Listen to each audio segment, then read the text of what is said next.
Hello student, in this video lecture I will start a new chapter, that is work, power and energy. And today in this video lecture I will explain the term work, measurement of work done, unit of work done at an angle, okay, some special cases of work done, and then we will discuss about work done against the gravity, power, units of power and relationship between power and force. Okay, now what is work? Let us first understand the definition of work. We associate work with different types of activities. A weightlifter exerts force as he lifts a heavy weight. A speaker is doing work when he is giving his speech. However, work is a special term used in physics and is defined as follows. Work is said to be done when a body is displaced under the influence of a force along the direction of the force. Okay, so in terms of physics, now let us first understand. See, in our general life, day-to-day life, we frequently use this term that we have done so much work. I'm tired. Okay, huh? Suppose you go to school and you come back from the school to your home and you say that I'm tired of the entire day. I'm doing so many work. Okay, but in terms of physics, okay, we cannot say everything. Whenever we are getting tired, we cannot say that okay, we are doing work. For example, okay, you are pushing the wall. After 5 minutes you got tired, and if you come and say no, I have done so much work, I got tired. In terms of physics, you have done no work. Then what is work in terms of physics? Work is said to be done only if a body is displaced, which means you have to displace the object from one place to another along the direction of force. For example, say this is the pen, this is my pen, okay, and I am applying force and I am displacing it. So if I can displace an object by applying some force, then only work is said to be done. Understood? For example, work is done if we push a table and it moves along the ground in the direction of force applied. However, if you try to push a wall, it does not move and no work is done by you. Yes? So when we push the wall, it is not moving. Okay, it is not being displaced. So in that case, no, if there is no displacement, although you are applying force, then no work is said to be done. When a body moves in a circular path from one complete rotation, the total displacement of the body is zero, and hence no work is done by the body. Okay, so say if any object is moving in a circular path. Okay, if any object is moving in a circular path. Now say the object started from here, you have started, okay, and say this is the end point. So after one complete rotation, if the body comes to the same position, then there will be no displacement. Yes, so in that case also work is said to be not, it is not done. Okay, in terms of physics we'll say no work is done. Now measurement of work. Work depend on two factors. First, the magnitude of force, how much force you are applying. Okay, there's a value of force. And secondly, the displacement produced by the force. Now let us understand this term. The work done by a force on the body is directly proportional to the force applied and the displacement produced by the force. So, if on applying force, you are displacing the object more, then you have done more work. If applying force, if we are not able to displace that object, then no work is said to be done. Okay, so more displacement means more amount of work done. Another factor is force. If we apply more force, then we can expect greater displacement. Yes, if we apply more force, then we can expect that there will be more displacement? Yes or no?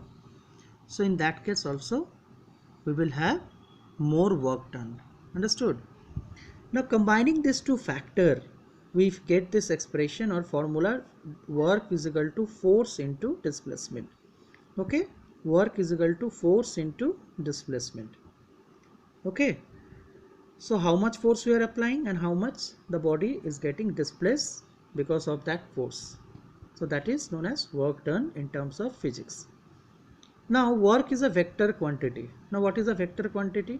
A vector quantity in physics are those quantities which have magnitude and direction both. Okay, so work have magnitude, it has some value as well as some direction. Okay, so that is why work is a vector quantity. Okay, if a force act on the body and the body does not move, then what will happen? Now you see this formula, W is equal to F into S. Now if there is no displacement, if say displacement is 0, then W will also be 0. In this case W is equal to F into 0 is equal to 0. So what was the case happening when we are pushing the wall? If you push the wall, there is no displacement, but you are applying force, right? So in that case F into 0 again will be what? W is also equal to 0. Understood? Now units of work. The unit of work depend on the unit which the force and the distance are measured. The SI unit of work is joule. Okay, so underline the SI unit of work. So SI unit of work is joule. Okay, and it is represented by J. Okay, so what is the value of 1 joule? Okay, sometimes this question is also asked in the board that define 1 joule. So 1 joule is equal to 1 Newton per into meter. So how to define it? 1 joule is the work done when a force of 1 Newton moves a body through a distance of 1 meter in the direction of force. Okay, so how will you define 1 joule? Suppose you want to displace an object, okay, by applying some force. Now if the force is 1 Newton and if the displacement is how much? 1 meter. Okay, if the displacement is say 1 meter, you have displaced the object through 1 meter, then the amount of work done is 1 joule. Okay, so on applying 1 Newton of force, if we can displace the object through 1 meter, then it is known as 1 joule of work. So 1 joule is also equal to Newton, 1 Newton meter. In CGS, work is measured in erg. Okay, in CGS unit, work is measured in erg. So in CGS we will take what? Unit of force is dyne and the distance is centimeter. So 1 erg is equal to 1 dyne into centimeter. So 1 erg is equal to 1 dyne centimeter. So how will you define 1 erg? 1 erg is the amount of work done when a force of 1 dyne displaces a body through a distance of 1 centimeter. Just see the difference. Here we are using Newton, here we are using dyne. Here we are using 1 meter, here it is centimeter. Okay, so by applying 1 dyne force, if you displace the object through 1 centimeter, then the amount of work done is known as 1 erg. Okay,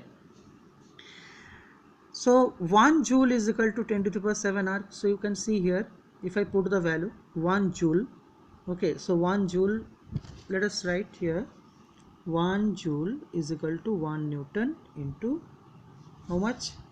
We are writing 1 meter. So if I write 1 meter here, okay, now we know that, see, 1 Newton is equal to 10 to the power 5 dyne, already we know. So 1 Newton is equal to 10 to the power 5 dyne. So if I write here 10 to the power 5 dyne and 1 meter is equal to 100 centimeter, then we are getting 10 to the power 7 erg. Okay, so 1 joule is equal to 10 to the power 7 erg. Understood?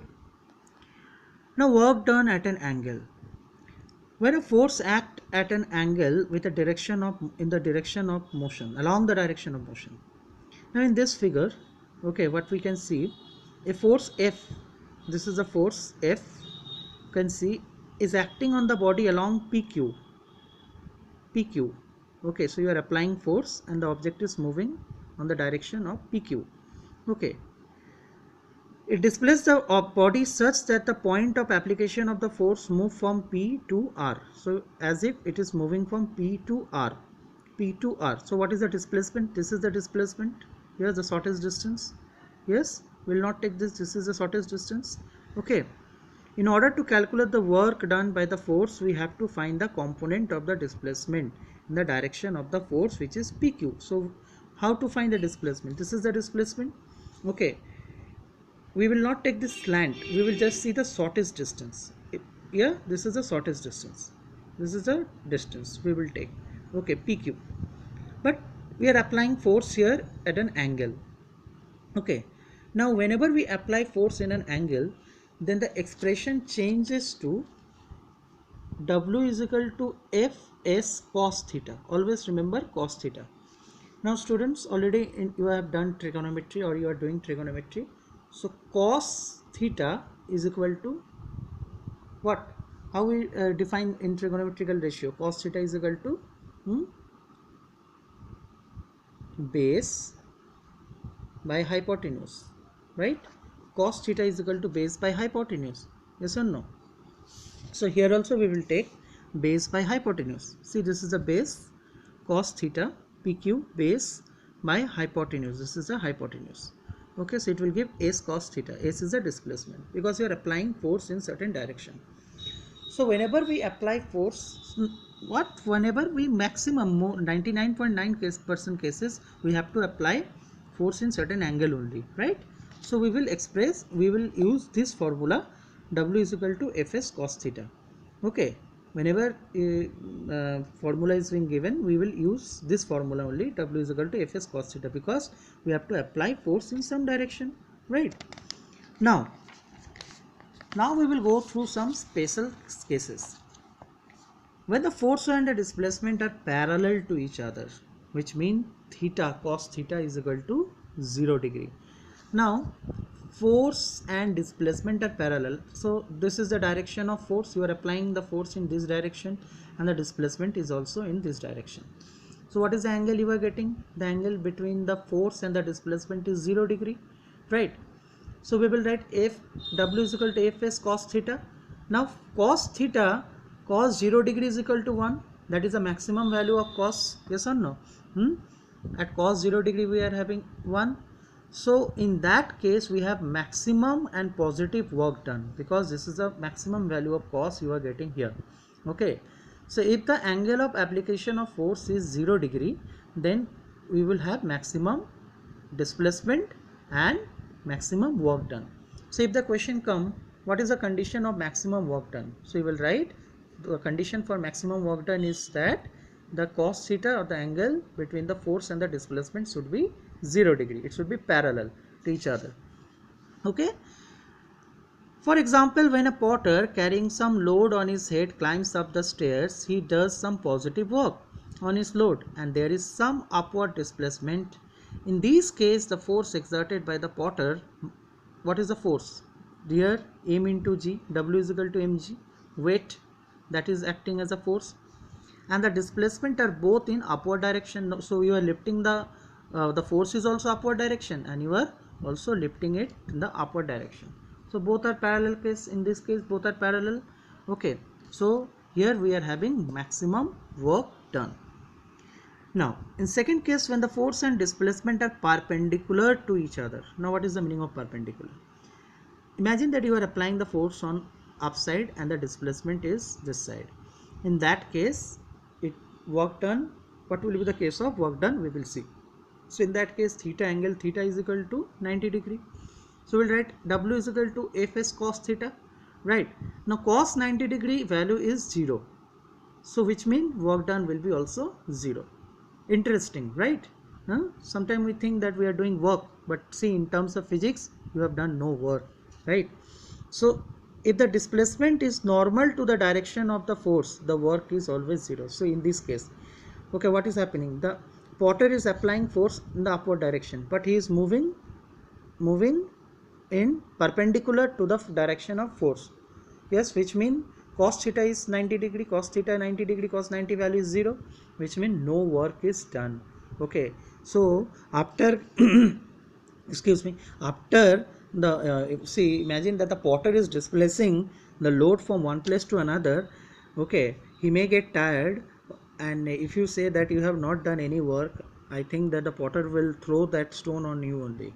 Okay, but in terms of physics, it is true that he has done no work, because the displacement, the angle of displacement and the angle of force, okay, are 90 degree. So if cos 90 degree is 0, then the work done is also 0. It's very interesting, right? Now the third case, when force and displacement are in opposite direction. Now if we are applying force in this direction and displacement is in the opposite direction, what will happen? Which means the angle is exactly 180 degree, 180 degree. See, it is like a straight line. Yeah, so in that case the value of cos 180 degree is -1. Okay, so we will have negative work done, negative work done. See, in this case the potter is applying force to lift this. Okay, so the direction of force is upward, but actually he is moving downward. So what is the direction? The direction of the displacement is downward, and the direction of force is upward, which means the angle cos theta is 180 degree. Now if cos theta is 180 degree, then it will be negative work done. Okay, is of negative work done. Understood? Okay, so positive work done when we'll have maximum work done, when cos theta value is 0 degree. Okay, negative work done when we'll have when cos theta is 180 degree. Okay, and when we have 0 work done, when it is 90 degree. So these three cases are very important, so please go through these cases. Okay, now let's go through this. Work done by a variable force. Now you are applying variable force, which means the force is not fixed, you are changing the force. Now if the force is constant, you see here the force is constant, you are not changing the force and displacement, so the plot will be like this. But for a variable force, if the force is changing, see, the force is changing, increasing, here it is, here it is, here it is, here it is, so it is of increasing order. Okay, here it is of increasing order, so the displacement is also increasing. So this will be the graph for displacement and variable force, and this is the graph for constant force and displacement. Okay, now work done against the gravity. Consider the general problem of calculating the work done in lifting a mass to a height h above the ground. By Newton's second law, force is equal to mass into acceleration. Now what is the weight? Weight is actually a force. So when you are lifting any load, okay, actually weight always act downward. So weight is a force, right? Weight is a force. And what is the formula of weight? W is equal to m into g, which is, see, here we are writing F, here we are writing W, both are same. Okay, but we are lifting the load in a height, to a height. Yes, we are lifting the mass to a certain height. So that is the displacement, yes or no? For example, say this is the load and I am lifting it to a certain height. So if this is the height, then this is my displacement actually. Okay, this is my displacement, and weight is W is equal to m into g. So this is actually the force. So what will be? W is equal to m, force into displacement. Now in case of the weight, in case of W, weight, what we will write? We'll write m into g, and in case of s, we'll write h. So what is the expression we are getting? mgh. Okay, so mgh is the expression used for the work done against the gravity. Okay, mgh is the expression which we'll use for the work done against the gravity. This is formula we also use for the potential energy. This formula we also use for the potential energy. Okay, so already this video is of already 19 minutes is already running, so I am ending my video lecture till here for today. In next video lecture I will explain the power. Go through this nicely. Okay, and once you go through this, also start solving the numerical related to the work done. Okay, in next video lecture I will explain power. Okay, thank you.